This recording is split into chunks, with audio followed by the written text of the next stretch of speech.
And 6-disc CD changer, the complete package, $279 plus free installation. Now get the world's most popular phone, the Nokia 5160, better than free, plus $105 cash back and $100 in free accessories. Hurry to Car Stereo City's grand opening holiday sale. CNN in Time, the Sunday news magazine, 9 Eastern, only on CNN. What they want to do with this e-commerce site is just crazy. Think of the cost. It's not coming out of my budget. What about hackers? These things take time. Months. It's gonna crash.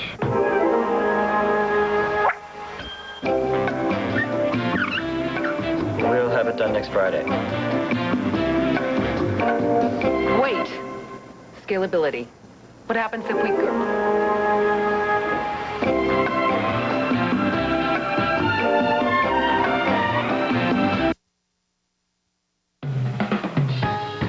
Tonight, a marathon courtroom hearing on day 25 of the presidential race that just won't end. As Governor Bush hosts some big-name guests at his ranch in Texas, the vice president takes a break in Washington. And in Florida, question, will state legislators weigh in? Joining us in Tallahassee, Doug Hattaway, spokesman for Team Gore. And from the Bush camp, it's spokesman Tucker Askew.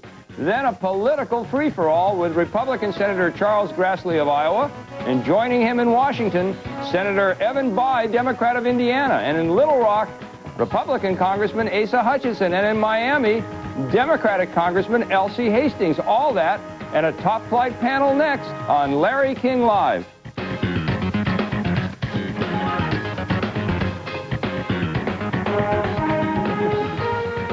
Hi, good evening. I'm Roger Cossack sitting in for Larry King. Let's go right down to Florida to Bill Hemmer. Bill, you had an opportunity to view and comment on today's court battles. Your feelings, do you think that it's going as quickly as expected? Who's winning, who's losing? I would say for the Gore folks right now, Roger, we were in court all day today. We're going back tomorrow, and we've yet to count a single ballot now, day 25, and I don't think from the Gore perspective that is good news by any stretch of the imagination. You know, the Gore team on Wednesday of this week came out and said, we want to start counting that 10,000 to 14,000 mark on the ballots to try and go through there. That's where they believe the votes are for their man Al Gore. It hasn't happened yet. It was denied on Wednesday and Thursday, and tomorrow, Roger, we're going back into court. It's December 3rd, it's Sunday, and it's day 26 in this matter. Now, throughout court today, the judge said at the outset that he wanted to wrap this thing up in about 12 hours today, then deliver a verdict. Well, it didn't happen. It went about 9 hours. We did not get the verdict. And once again, Judge Sauls is going to bring it up again tomorrow, Roger. But one important point here is that we were trying to get to that question about how the outcome could be different. You know, the judge was looking for that. And about as close as we came to that was the Judge Charles Burton, who came up from West Palm, a canvassing board member down there in West Palm. You know his name. He's been in the news for the past 3 weeks. And his face, Bill. Well, they were trying to find out. Yeah, indeed. They were trying to find out, Roger, basically, if the canvassing board acted properly. And at the end, you heard the judge. Judge Sauls called him a great American. I don't know how you read into that. Yeah, but indeed, well, Judge Sauls, at this point anyway, has it in his hands. As a lawyer, if you're on the other side of the guy whose judge just called a great American, you're not real happy. Let's go over to Bill Schneider, our political analyst. Okay, another day goes by, nothing settled. A long, rather tedious day in court today. With a whole lot of rather tedious testimony, and yet nothing solved.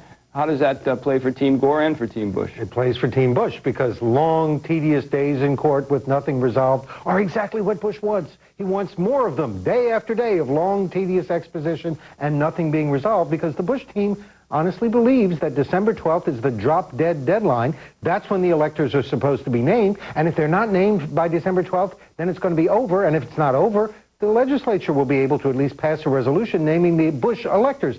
But Democrats say, hey, it won't be over. It can go on and on and on. Bill, you're a student of politics. The Democrats say it can go on, and lawyers know how to make things go on. But there is going to come a time when the American people are going to say, no, it's not going to go on anymore. Whoever makes it go on a little longer is going to pay some dues next time around. Do the parties think about that? Do the Democrats think about that? Do the Republicans think about that in terms of, like, congressional seats, Senate seats? Well, they do think about it, but there's no evidence yet that people are running out of patience. I mean, you've got this odd situation that I would describe like this. The Democrats have the facts. The Republicans have the law. And that's the contest we're seeing. The Republicans say, we're going to abide by every single letter of the law and every date specified in the law. And the Democrats believe that Gore actually won Florida. And we're told that there's a story coming out, I believe tomorrow in the Miami Herald, in which they do some abracadabra statistical projections and conclude that, yeah, probably Gore did win Florida. And Democrats are just frustrated because they say, but we need time to prove it. The facts are on our side. Why can't we have the time to prove it? So far, the American people say, all right, we'll wait a little longer. How long that's going to last, we don't know. You know, Mark Twain said about statistics that there were lies, damn lies, and statistics. And, you know, I think these statistics can perhaps say anything that the statisticians want them to say. Bill Hemmer, let's go right back to you again in Florida. We hear the Florida legislature has now passed a resolution that they're going to meet on Wednesday. What's going to happen then? Need to back up just a little bit, Roger. Just in the past hour, the head of the Senate here in Tallahassee issued a statement that he will not sign a proclamation on Monday. You know, in Florida, under law, it's got to be the governor. In this case, Jeb Bush isn't going to do it. If it's not the governor, it's the head of the Senate and the head of the House that have to get together and sign this proclamation.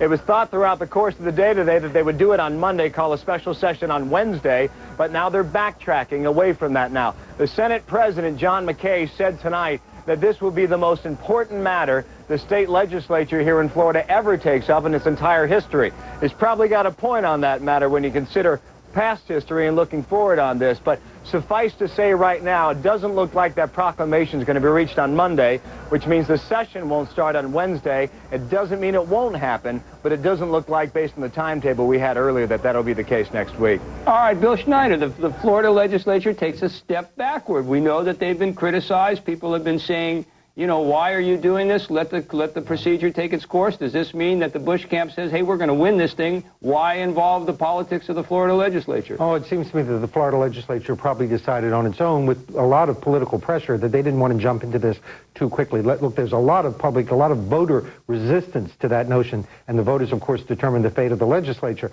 You know, when you ask people, should the courts decide this matter, they're a little nervous about that. Should the legislature, should politicians decide this? Never. People do not want to put this in the hands of a partisan legislature, in which the outcome is a foreordained conclusion for Governor Bush. It'll look like the fix is in, and they're a little bit nervous about doing that. So I'm not sure this is at the behest of the Bush campaign. I think the Bush campaign probably recognizes that imposing a solution by the legislature too quickly would be a bad move. All right, Bill Hemmer, again, back to you. Let's talk about the absentee ballot lawsuits that are going on both in Seminole and Martin counties. What's happening with those? You know, a lot of people feel that those are the smoking guns of this election. Yeah, Roger, right now there are 4 circuit court judges here in Leon County on the civil side. All 4 have cases pending in front of them with regard to the Florida vote. But directly to your question now about the absentee ballot situation. In a nutshell, there are Democrats in Seminole County, a Democratic attorney who has brought this case to the court. He alleges that workers for the Republican Party went into the polling station, went into the elections office, and filled in the identification numbers for the voters on the Republican side. Now, technically, you can't do that. However, it was done. At issue here is whether or not you take all the absentee ballots in, say, Seminole County, which 15,000 absentee ballots there. Do you throw them all out, or can you go in and look at the 4,700 in question? It's largely believed that you can't go into that pile and pick out 4,700. You're going to have to toss them all out. Now, Republicans and Democrats will argue on both sides of this, but some Democratic attorneys tell me that indeed they're not pursuing this case right now. Again, Gore has not joined that case, and it's possible they won't, because throughout this entire matter right now, the Gore campaign is trying to add votes, not take votes away. And in those cases, Seminole and Martin County would actually be taking votes away. Let me just interrupt you a second. We got just a few seconds left. Bill Schneider, go ahead. The Gore campaign does not want to be put in the position that Bill Hemmer was just explaining. They don't want to be saying, we don't want to count votes. By throwing out absentee ballots, they'd be saying, we defend the idea that these votes should be thrown out. If they go down that path, they could get into real trouble. That's why they're not taking a position. All right, Bill Hemmer, Bill Schneider, thank you for joining us. When we come back, Doug Hadaway, a Gore campaign spokesman, Tucker Eskew, a Bush campaign spokesman. More with Larry King Live. Stay with us. Small business owners. Lots of people want lots of information some of the time, but not everyone. Some just want general news about yesterday. A few need business news about today. But energy professionals need energy news now, in real time. Introducing Williams, EnergyNewsLive.com, the only real-time energy news network. It's not news for everyone, just everyone in energy. It's easy to take electricity for granted. A lot of us aren't even sure where it comes from. So we're sometimes surprised to learn that over half of the electricity we use comes from coal. Mrs. Wendler! And thanks to a $50 billion investment in clean coal technologies by America's electric utilities that use coal, it's getting cleaner every day, helping us protect something we can't take for granted. Our environment. 6 weeks before one of the biggest games of my life, I felt a strange pain in my chest. What my doctor found was my toughest opponent yet. 3 of my arteries were more than 90% blocked. After recovering from surgery, lowering my high cholesterol became more important than football. Later, I was fortunate enough to coach my team in the biggest game of the season. That's the kind of play we need. Along with a healthy diet and regular exercise, taking Zocor every day helped significantly lower my total cholesterol. Zocor is a prescription medication and is not right for everyone, including women who are nursing, pregnant, or may become pregnant, or people with liver problems. Your doctor may do blood tests to check for liver problems, because serious side effects can result. Tell your doctor about any muscle pain or weakness you experience while on Zocor and about any medicines you are taking. When diet and exercise are not enough, talk to your doctor about Zocor. Take care of yourself. It's your future. Be there. Should those votes be counted? We believe those votes should be counted. We believe that under the election contest law, there is sufficient evidence that those votes could change, or at least in the language of the statute, place in doubt the result of the election sufficiently so that those votes have got to be included in the vote tally. All right, joining me now is Doug Hattaway, a Gore campaign spokesman from Tallahassee. Doug, that was David Boies pleading with the judge to let the votes be counted, but, you know, it was a slow and tedious day, and the clock is ticking. Was this a good day for the Gore campaign? I think our side made the case very well. Thousands of people showed up, cast their votes for president and vice president, and the machines didn't record those votes. Under Florida law, you take a look at the ballot, look for objective criteria that shows who tried to vote for whom, and count those votes accordingly. That's the standard here in Florida. It's standard in Texas. We're simply arguing that those 10,000 ballots in Miami-Dade that have never been looked at by a human being ought to be looked at by this court. But Doug, December 12th is the cutoff date. You know that, and I know that, and every day that goes by is like a year for your side. You know, you may have made a great argument. David Boies is a great lawyer, but, you know, it closed up at 6 o'clock today, and the judge said, see you tomorrow at 9. Your side lost a motion to have it done even earlier and quicker. This can't be good. Well, we certainly wanted things to move quicker. I think the judge will try to do his best tomorrow to wrap it up, I think. Obviously, the Bush campaign's tactic is delay. They started all of this back in the very first instance, dragging this into federal courts. All throughout the process have thrown up obstacle after obstacle to stop the votes from being counted. That's why we're here today. I think their tactic is quite obvious. As you know, they offered a list of 95 witnesses. Fortunately, the judge saw through that and pared it down, and they're going to try to drag this out. At the end of the day, we think the American people are patient, want to see this done right, want to make sure that the election was actually certified for the candidates who got the most votes. That's why these votes should be counted. Doug, are you concerned with the polls that seem to indicate that while the American people are patient, they also seem to be running a little bit out of patience, that every day, or at least when we see the polls every few days, less people believe this should still be going on? Well, I think that's certainly part of the Bush campaign strategy, as I said, just to try the people's patience. At the end of the day, it's the law that matters, it's the people's votes that matter, and we're trying to not worry about polls and focus on the goal of getting the votes counted. You know, it'd be a real travesty and a public relations nightmare for Bush if he is declared president and it's found out later when these ballots do get counted. I know there are organizations already trying to, under the sunshine laws here in Florida, get hold of the ballots and count them. It'd be a real travesty to find out that the guy in the White House is not the guy who got the most votes. So I think it's in the best interest of the American people and of both sides that these votes get counted, that the election is certified for the candidate so the next president doesn't have a cloud over his head. Doug, how long do you go on? I mean, I know you keep saying the mantra is vote to count the votes, but there comes a time when perhaps you have to say, you know, reality is what reality is. How long do you keep going on with this thing? Until the votes get counted. We're not talking about any drop dead dates. I think we'll have to take this one step at a time. And unfortunately, the Bush campaigns wants those to be baby steps. We're trying to get things concluded as quickly as possible.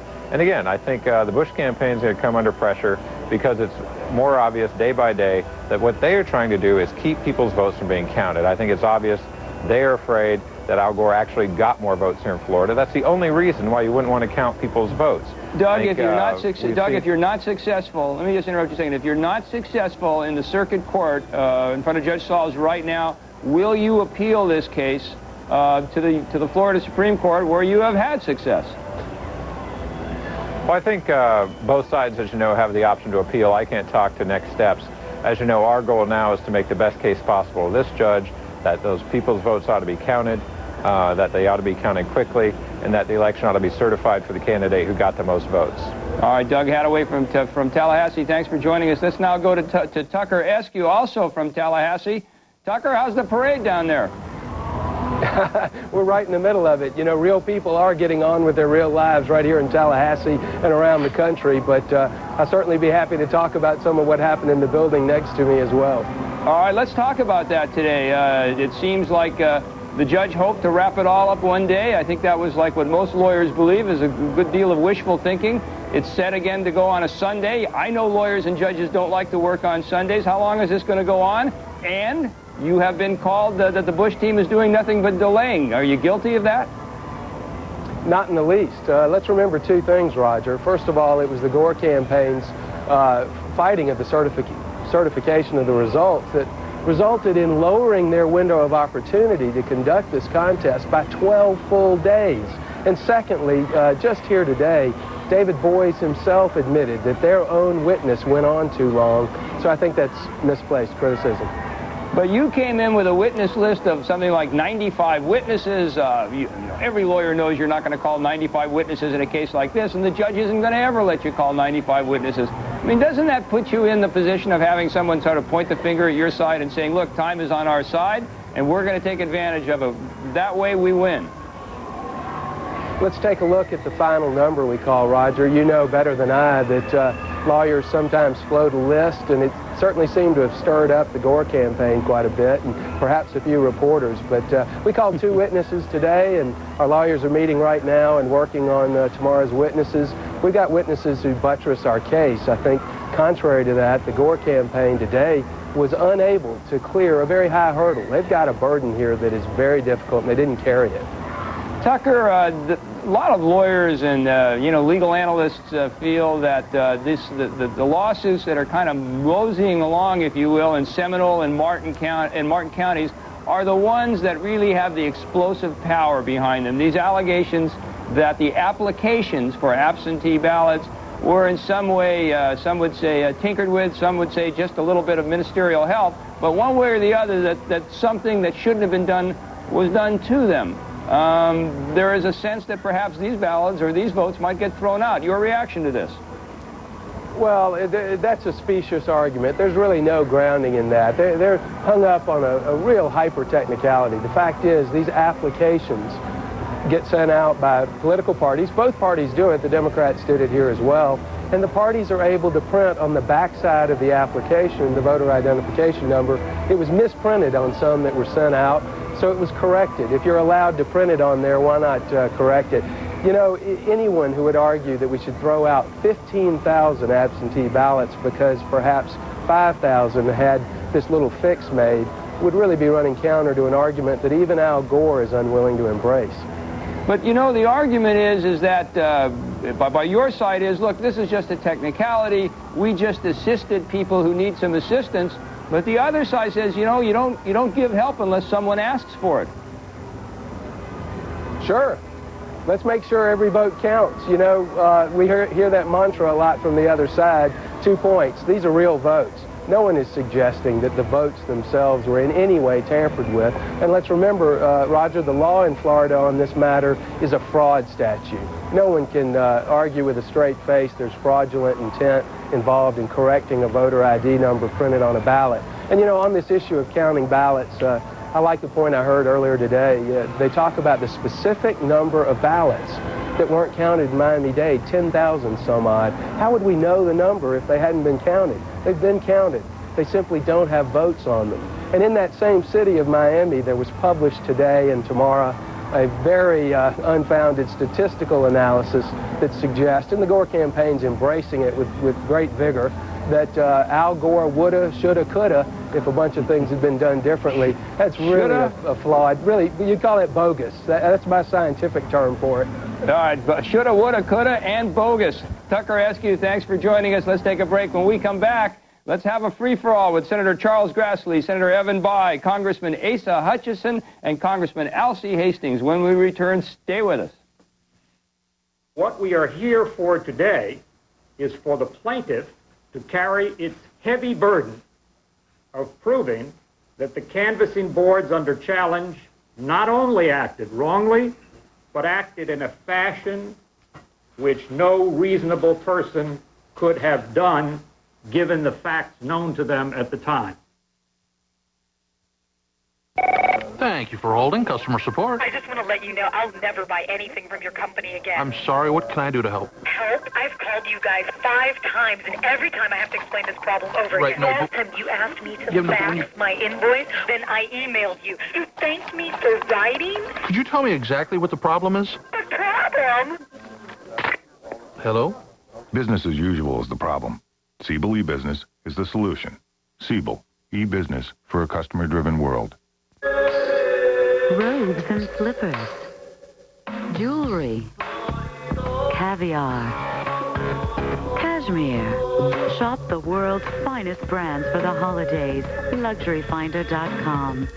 Each Valpak envelope contains great savings you can use every day, like fitness centers, karate studios, dance classes, beauty salons, auto services, carpet cleaning, restaurants, eyeglasses, all kinds of entertainment, and chiropractors. Valpak, there's something in it for you.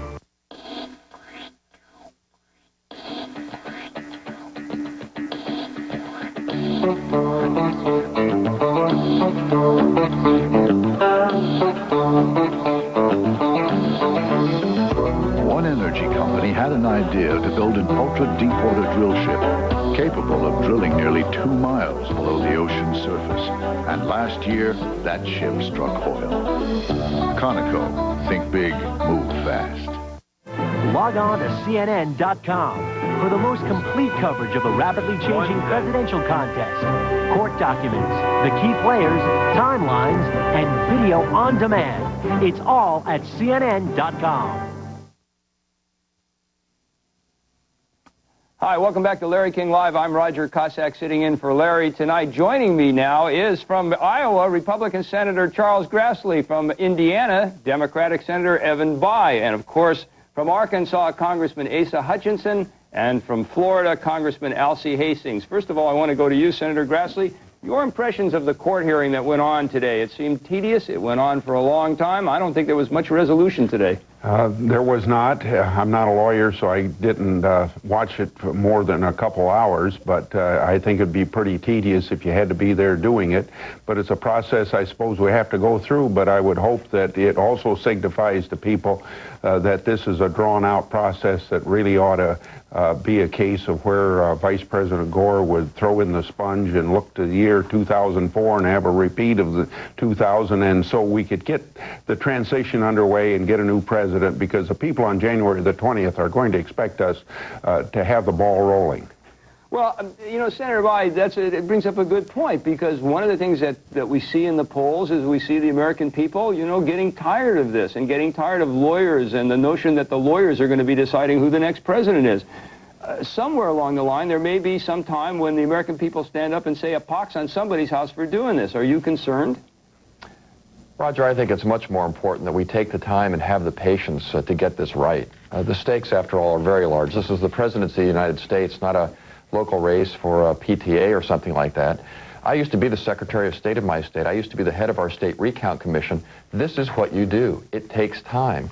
But it's important to make sure you take the time to count every vote to ensure that come next January, we swear in as President of the United States the individual who actually got the most votes. It's not glamorous, not terribly exciting, but that's what you do. The only difference about this situation is the office involved. Aren't you glad you're not the Secretary of State, the one that has to make the decisions that Catherine Harris had to make in Florida? I might have made them a little bit differently, but yes, I'm glad I'm not in her shoes. All right, Congressman Hutchinson, we had today, we saw that Governor Bush today met with Speaker Hastert and Majority Leader help me out here, the Senator, why am I having, Senator Lott. Not a good thing for me to forget Senator Lott's name. He will pay me back for that. What do you think that was? Was that more symbolic than anything else? Well, no, I think it was very substantive. It's important that in a time of transition, at least quietly planning that, you've got to look at next year's budget. You've got to look at the schedule and how you can work together. So I think it was an important meeting. Going back, if I might, Roger, in today's hearing, you know, I think the critical question has to be asked, not do votes, should they be counted, but are they votes? And I think that question is being mischaracterized. And the second question I think that we're going to have to ask, and I hope that we can get a resolution that the public can have confidence in, but who is going to resolve it? Al Gore rejected really the executive branch when Catherine Harris and the certification of the results. Then you've got the court and the legislative branch. They don't like the legislative branch looking into it, although the federal law says that might be appropriate. The question is, will they accept the results of the court? And I'm beginning to wonder whether they will accept the results under any circumstance, under any branch of government. And I hope that the courts will be able to give us a final judgment that people can have confidence in. Congressman Hastings, you've heard the criticism that the Democrats won't accept anybody. They won't accept. They don't seem to want to accept the courts. They don't seem to want to accept the legislature, and they just keep this thing going. Your comments on that? Roger, I'm absolutely fascinated that you've conducted this entire program without mentioning the United States Supreme Court. I find that fascinating, which suggests to me that you and a bunch of us must obviously know that the court may very well rule that this matter is not right for them yet, and that many of the issues are moot based on the conversations that have been had. I do believe that Al Gore and Senator Lieberman are prepared to take this fight all the way, and I do believe that there is a time when they will say, if they are the losers, and I don't anticipate that they will be if the votes could be counted, that they would, at that time, do as Senator Grassley said, throw in the sponge. But I would ask the senator, why would not George Bush consider throwing in the sponge? Al Gore received more votes in the popular vote. And here in Florida, those of us that are on the ground, and I happen to be a congressperson that represents 3 of the districts where contests are in progress at this time, those of us that are here are fully mindful that Al Gore got more votes than did George Bush in the state of Florida. Congressman Hastings, let me interrupt you for a second. We're going to take a break. More with our panel when we come back. Stay with us. I'm going to ask Senator Grassley to answer that question. Stay with us. We're talking about how the net is changing your life. Hello, you're on Web Talk. To find out how drinking affects your blood alcohol level, there's the hard way and the easy way. Once more, that's hard, easy, expensive, free, really dumb, smart. The Century Council is funded by America's leading distillers. Where do you find inspiration? Sometimes it's just knowing you're not tied to your desk.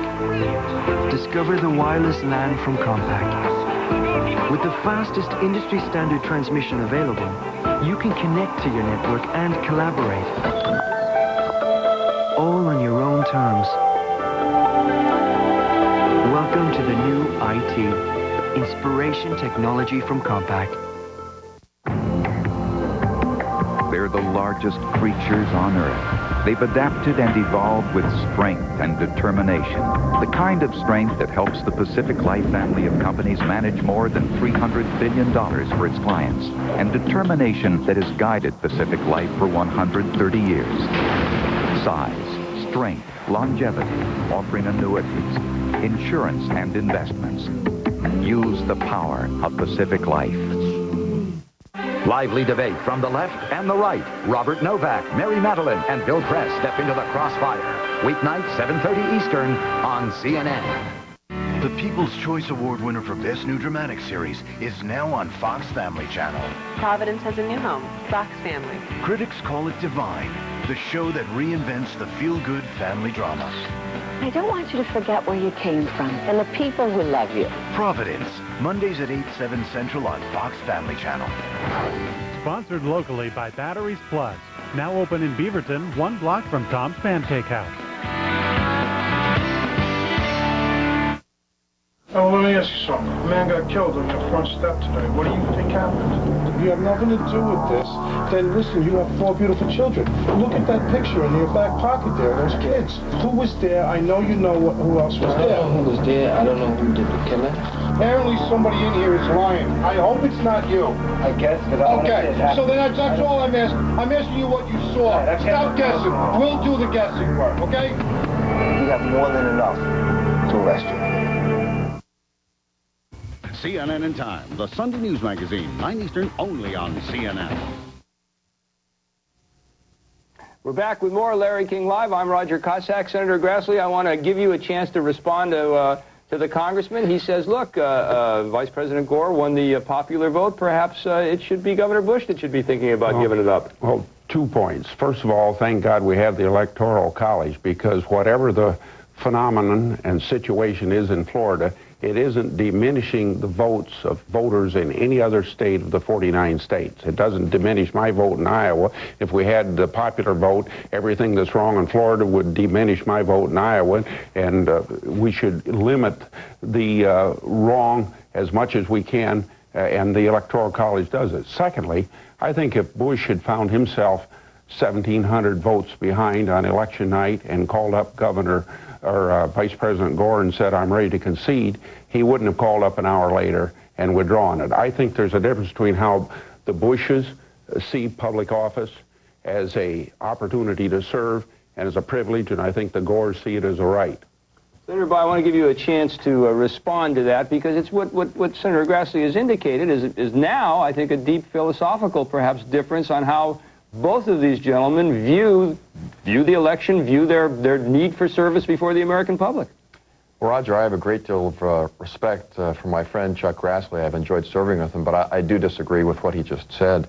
You know, Al Gore proved that he's not a sore loser, as some people have said on election night, when he did call Governor Bush to concede when he was behind by not 1,700, but by 30 to 50,000 votes when the result was clear. Even the television networks changed their mind and moved it back into the too close to call column. So I hate to remind you of that. I've been told. Yeah. So when the election truly became too close to call, the vice president merely said, look, let's follow the rule of law. Let's follow the provisions under Florida statute for determining who won this race.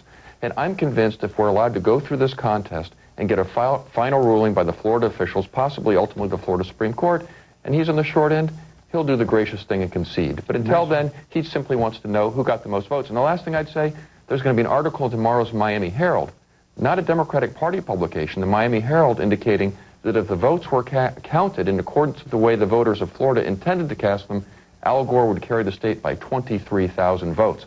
Now, under those circumstances, I think he has a right to want the votes counted.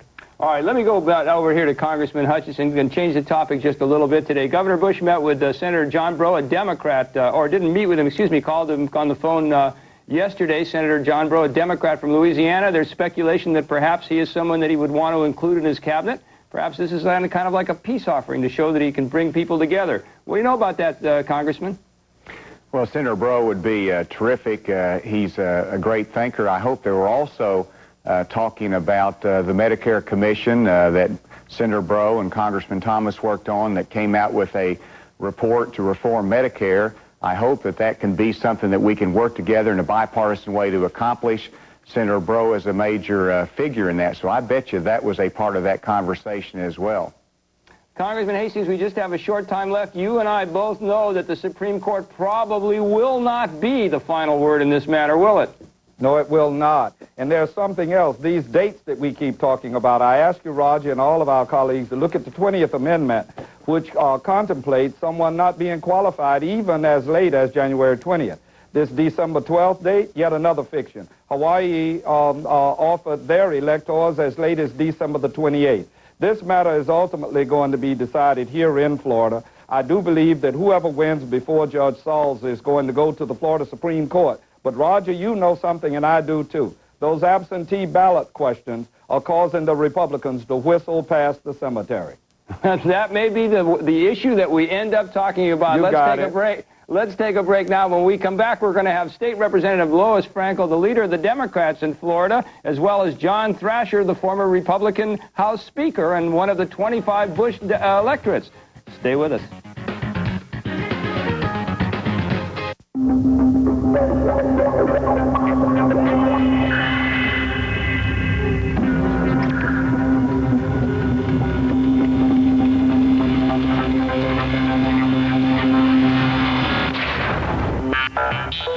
The world's leading event in information and communications technology in Hanover, Germany.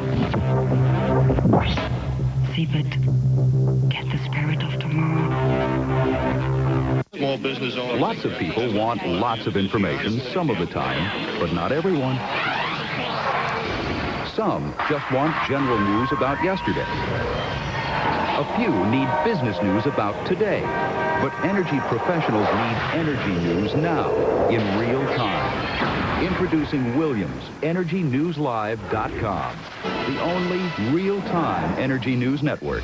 It's not news for everyone, just everyone in energy. They're calling you. The places you want to be. The things you want to do. But you're not going to get there until you finish this stuff. That's why there's True Value. We get you in and out fast. Because the sooner you get done, the sooner you can get back to this thing called your life. True Value. And right now, come in for True Value's Bargain of the Month with great buys like a home ceramic heater, just $17.99. True Value. Help is just around the corner. I'm a mall Santa, and it's a little slow this year, but I have prospects. Get a watch today here, Santa Wise. Hey, where you going? Hey! You can't dwell on what was, really. We were the kings. Don't forget that, okay? I don't blame the malls. It's not their fault. People don't shop there. Skip the mall. Go to shopnow.com. It's the shortest distance between you and the stuff you want. I wake up every morning, I look at myself in the mirror, and I go, it's a good day to be Santa.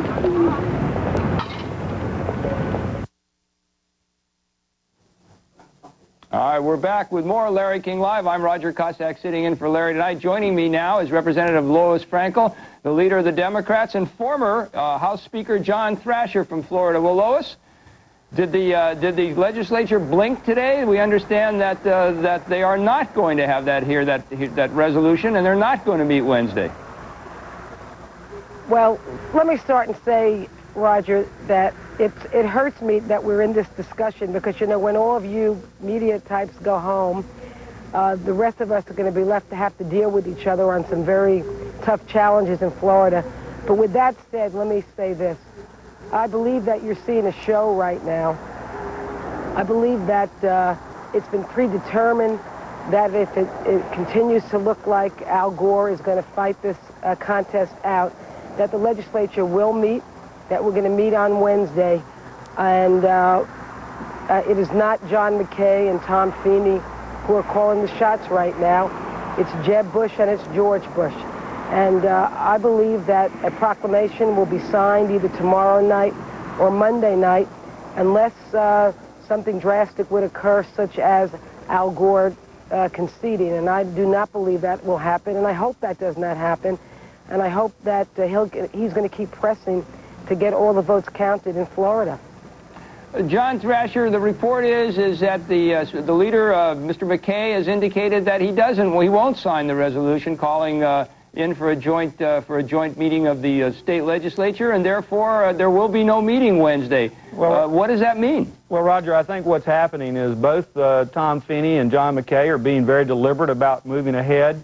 There are obviously things that are still unsettled that could end all of this. The Supreme Court of the United States could obviously render an opinion in the next day or so that in essence would moot any further action by the legislature or by the multiple Gore lawsuits that are pending in Florida. But, John, that's been the case for the last week, and the Florida legislature, through their leadership in the Republican overwhelming majority in both houses, have been flexing their muscles and threatening to call this joint session. Why step back now? And why shouldn't they do that? Because you know what? George Bush has won this election in Florida already 3 times, and the Florida legislature has a right to step in and protect the will of the people in the state of Florida, and that's what's going on. There's a lot of hypocrisy out there from the Gore side, and it was shown today in the courts in Tallahassee where they're on one hand saying they want to count every single vote, and on the other hand they're trying to throw out 15,000 absentee ballots in one county in the state of Florida. That's the height of hypocrisy. We need to get on with this. The Florida legislature is prepared to step in if they need to protect the will of the people, and that's what this is about. Tom Feeney and John McKay are going to do it in a very deliberate fashion and only do it if necessary. All right, Lois, let me go to you. There's a question here of hypocrisy. The leadership of the Republicans has apparently stepped back and said, no, look, you know, suddenly we think that Governor Bush has won this thing and there's really no need for us to do this. As the leader of the Democrats who have been fighting this, how do you respond to this? Are you glad that it's happened? Well, I have said all along that I think it would be wrong for the state legislature to intervene in this election process.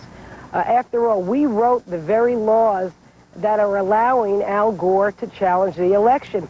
And to my friend John Thrasher, if there's any hypocrisy, it's the legislature now being aggravated or incensed that Al Gore is following the very laws that we put into place. But with that said, Roger, I do believe that you are seeing a show. There is no way that the Republican Party in Florida will allow Al Gore to win this election. The legislative session will be an insurance policy for George Bush. Mark my word, if the court case continues past Monday, you're going to see us in special session on Wednesday. It has been predetermined. This is an act. They're saying they're waiting for a report, to read a report. At least I will say this as to Mr. Feeney. At least he has been straightforward and honest in his communications about this. He has said from day one he believes there should be a special session and that he's going to sign the papers for that. And as I said, I believe that the George Bush campaign is calling the shots, and as soon as they say to both those gentlemen, sign the papers, they'll be signed. All right, let me go to John Thrasher. John, let's assume that Gore does look like he's perhaps going to be successful, and in fact the Florida legislature comes in and does what it's been threatening to do. Will there be a voter backlash, and who will pay the price? Do you think, 2 years everybody's got to run for election in every state? But you know what, Roger, let me tell you something. You know, I was speaker for the last 2 years.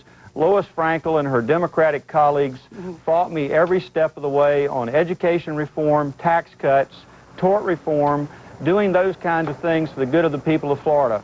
We stood for election this past November 7th, and now we have more Republicans in the Florida legislature than in the history of the state of Florida. I'm not worried about that because I know Tom Feeney and I know John McKay are going to do the right thing based upon their constitutional prerogatives. And I hadn't heard Representative Frankel say that they did not have the right under the United States Constitution to do what they have suggested. And let me just correct you, Roger, in all due respect. It hadn't been a threat. They have been undertaking to look at their responsibilities under the Florida Constitution and the United States Constitution. But the argument is that the only reason that you're backing off is because you don't need to do it. The argument is what Lois Frankel says it is, that you're acting as an insurance policy. How do you answer that? I'm not sure anybody's backing off. I think what's been said tonight is simply let's take a look at what happens over the weekend, make a determination of what we need to do on Monday, and then we'll move ahead. All right, let's take a break. When we come back, our A panel with Mary McGrory of the Washington Post, Tim Badgett of Time Magazine, and Amy Holmes of Voter.com. Stay with us. Thank you for holding customer support. I just want to let you know I'll never buy anything from your company again. I'm sorry, what can I do to help? Help? I've called you guys 5 times, and every time I have to explain this problem over Right, again. no, Last but- time you asked me to Yeah, no, but fax when you- my invoice, then I emailed you. You thanked me for writing? Could you tell me exactly what the problem is? The problem? Hello? Business as usual is the problem. Siebel e-Business is the solution. Siebel, e-business for a customer-driven world. Flight 610 is now boarding. All passengers, please report to gate. Isn't that our flight? Yeah, I still have time to place a trade. No, you don't. Yes, I do. My discount broker is pretty amazing. Who do you use? My discount broker. There, my trade just went through, and it's already updated in my account. Updates instantly. That's so. Yeah, my discount broker is real time. So what's their name? My discount broker. Look, are you going to tell me or not? MyDiscountBroker.com. Market volatility and volume may delay system access and trade execution.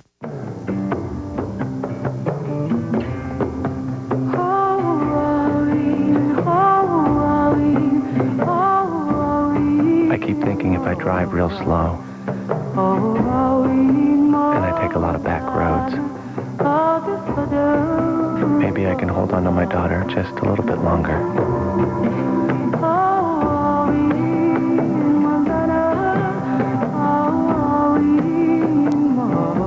What do I want the internet to be? I want it to be like Frank here. He really knows customers. Package Frank. Put him together with the internet. Now you've got something. You know, I just want doing e-business with us to be more human. Today, Nortel Networks is combining the power of the new high-performance internet with the tools your business needs to deliver stronger, more Frank-like e-business solutions. Come together right now over me. Hi, welcome back to Larry King Live. Joining me now is Mary McCrory of the Washington Post, Tim Paget of Time Magazine, the Miami bureau chief, and of course Amy Holmes from Voter.com. Let's go right to you, Mary. You have had the opportunity to cover many of these things. In your opinion, first of all, have you ever seen a story like this? Never. This is absolutely unique. And in terms of how this will end, will whoever becomes president of the United States be able to govern, and will they be able to get anything done? That's the big question, isn't it? And that doesn't depend so much on legitimacy, although that is a factor. It was a worry when Lyndon Johnson succeeded Jack Kennedy under traumatic, terrible circumstances. But once he was in the office and doing things, as Doris Kearns Goodwin has pointed out, he was quickly accepted and seen as a strong president. What will hamper whichever one of these gentlemen finally makes it to 1600 Pennsylvania are the numbers in Congress.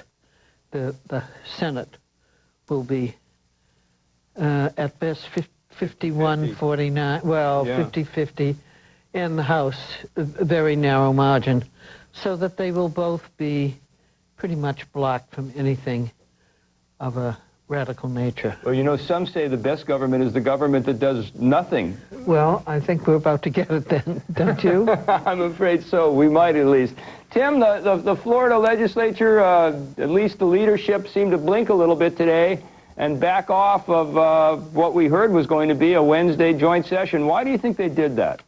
Well, it is strange because during the past 2 weeks, the Republicans in the legislature, particularly these Republican freshmen, as you know, about 40% of the incoming class of legislators in Florida are newcomers.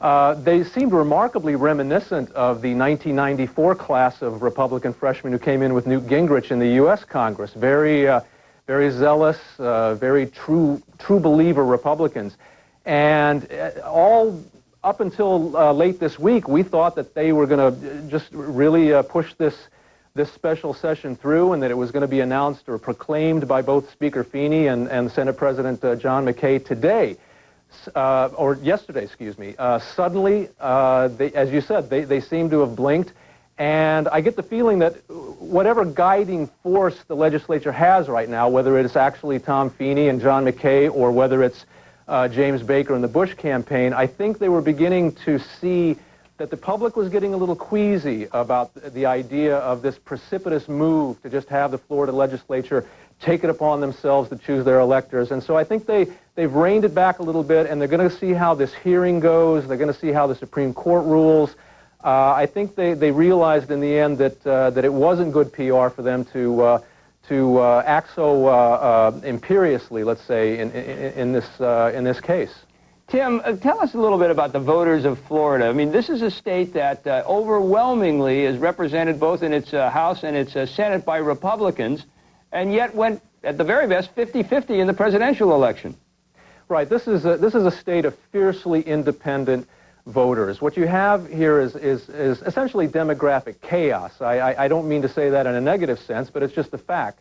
This is the most demographically chaotic state in the country, and not coincidentally, that's why it's the new bellwether state of this country. And because you have that chaotic mix, it makes voters, I think, more skeptical. It makes the electorate more independent and more centrist. And they tend to like to hedge their bets when they vote down here. And I mean, as you know, up until 1996, this was a heavily Democratic state. It's only been in the past 3 or 4 years that Republicans have really begun to make the inertia go a little more rightward in this state. So as I said, it's a very fiercely independent state, and even though the Republicans do control the legislature, this is an electorate that doesn't like to see transparently or starkly partisan behavior, which is one of the reasons, for example, that Katherine Harris may not have much of a political career left in this state. All right, let's take a break. When we come back, more with Mary McGregory, Tim Paget, and I will talk to Amy Holmes right off the bat. Stay with us.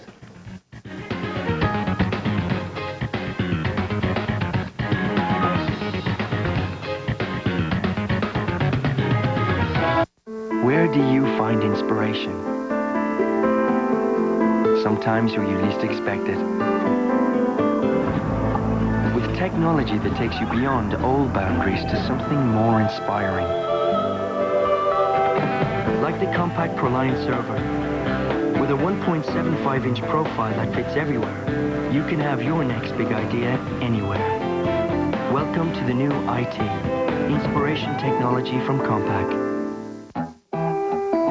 It's easy to take electricity for granted. A lot of us aren't even sure where it comes from. So we're sometimes surprised to learn that over half of the electricity we use comes from coal. Mrs. Wendler! And thanks to a $50 billion investment in clean coal technologies by America's electric utilities that use coal, it's getting cleaner every day, helping us protect something we can't take for granted. Our environment. Good morning, it's 6 a.m. Come on, your meeting's in 2 hours. Comfort Inn knows the business traveler. I've been thinking. Kill the slides. Just talk to him. Remember, enunciate. Take deep breaths. Our complimentary breakfast saves you time and money. You the man. Our guest privileges frequency program earns you free nights fast. And we serve business travelers in over 1,500 locations worldwide. You did it again. I love my job. It's more than a room. It's comfort. We're back with Mary McCrory. We're back with Tim Paget and Amy Holmes. Amy, I want to start right with you from voter.com. What about the American public? Is apathy starting to set in? Is it the pox on both your houses? Get this thing over with?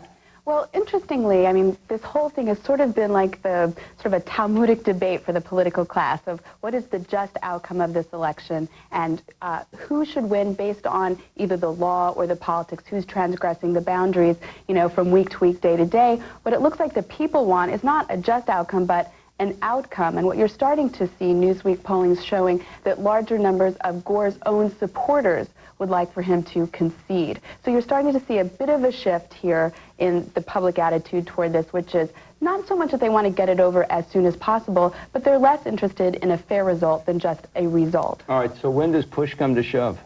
When does push come to shove? I think that the Florida legislature backing down, I think Tim's right about that, and it might have had something to do with the polling. And so I think there kind of goes the Jeb Bush puppeteer theory about all of this.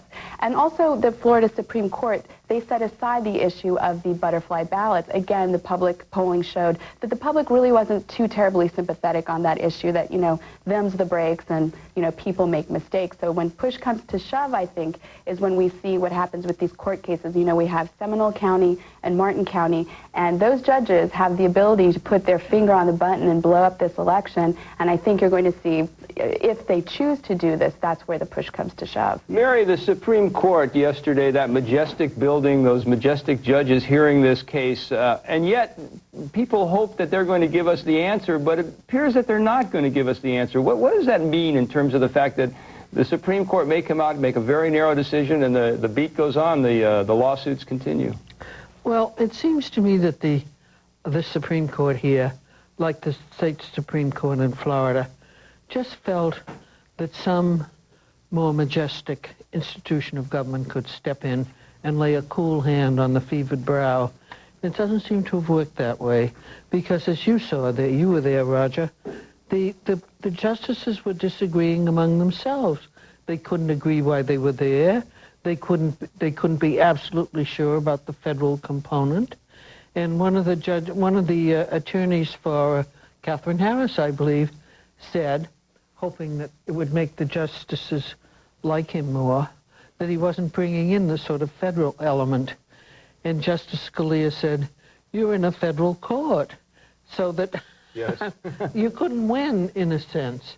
And there was a certain protectiveness shown by the justices for their brothers and sisters in the Florida Supreme Court. Justice Souter used to be on the New Hampshire Supreme Court, so maybe he felt a fraternal sense there. And Ruth Bader Ginsburg said that she really didn't appreciate any reflections on the integrity of the Florida State Supreme Court, which was being talked of by the Republicans as if it were the Politburo of, in Moscow or some other hideous entity. So they were, I thought, but you'd know better, you being a lawyer and all, I thought they were just all over the lot. Yes, they seem to be. They seem to be all over the lot. I thought one of the things that came out of it, though, was the impression that Judge Terry Lewis may have interpreted this conflicting Florida statutes correctly, that the discretion resides with Catherine Harris, and then you have this contest period. And then from there, the Florida state law, if you look at it, says that a circuit judge has the authority to provide a remedy for any, complaints by either party. So at the time, I remember, it seemed as if he was just sort of punting and not being willing to make a decision and putting it back on his shoulders. But it may turn out he was right. It may turn out that he was right after all. As Justice O'Connor pointed out, very early in the proceedings, rather to my surprise, the Florida election law, which Mr. Olson kept saying had been so carefully drawn, had a deep contradiction in it. It says that if there are irregularities, there can be a recount, but it says the deadline must not be interfered with, which is giving you a remedy and then saying, but you can't have it. Yeah. All right. Tim Padgett, in 30 seconds, I want to ask you about the Seminole County lawsuits. The both sides, one side says it's a disaster, and the other side says, no, it's just a little administrative error. What's going to happen there? Well, you have to remember that this is taking place in a sort of a rarefied context down here, because absentee ballots are at the heart of the voter fraud plague, let's say, in Florida, especially Miami. It's a problem that has always been the origin of voter fraud cases in the past decade, at least in this state. It's something this state and its judges take very, very seriously. Now, a lot of people will say it's just a technicality, but in this state, it could be serious. Tim, I'm afraid we're all out of time. I want to thank all of our guests. I want to thank all of you for watching. I'm Roger Cossack in for Larry King Live. Join Larry tomorrow, and we'll see you again. Bye-bye.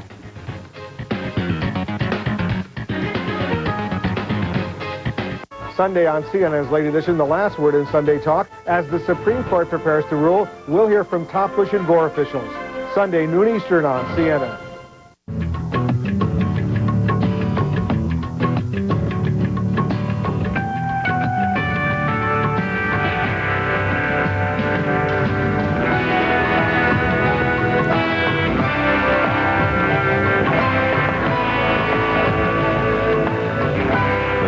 Horsepower Lincoln Navigator, built to set you free.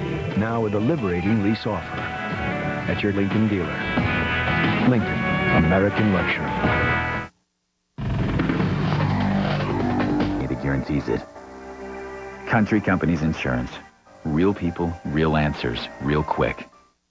Watch NFL football every Sunday on Coin TV 6. Then catch the Jeep NFL off-road trip on Coin 6 News at 6 and 11.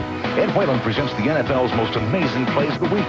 The Jeep NFL off-road trip every Sunday on Coin 6 News at 6 and 11. Tonight's CBS programming on Coin 6, brought to you in part by Fred Meyer.